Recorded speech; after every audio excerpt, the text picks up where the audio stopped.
அண்மையில ஒரு கட்சி போய் சேர்ந்தது. எந்த கட்சின்னு உங்களுக்கு தெரியும். அதுக்கு அதிக இடம். அந்த கட்சி உண்மையிலேயே அந்த கட்சி ஒரு உண்மையான செய்தி சொல்லிட்டு போயிட்டாங்க.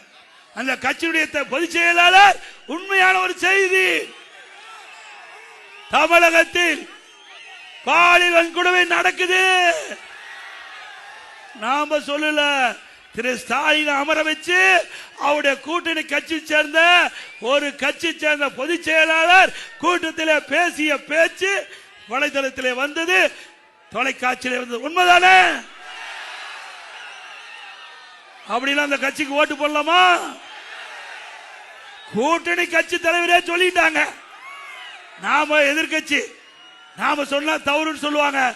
ஆனா அந்த கூட்டணியில் அங்க வைக்கின்ற ஒரு கட்சியுடைய பொதுச் செயலாளர் இப்படிப்பட்ட கருத்தை சொல்லிக்கிட்ட பொழுது நாட்டு மக்கள் நீங்க ஒரு நல்ல முடிவு எடுக்க வேண்டும். நல்லாட்சினா எடப்பாடியார் தான். வாக்களிப்பீர் இரட்டை இலைக்கே.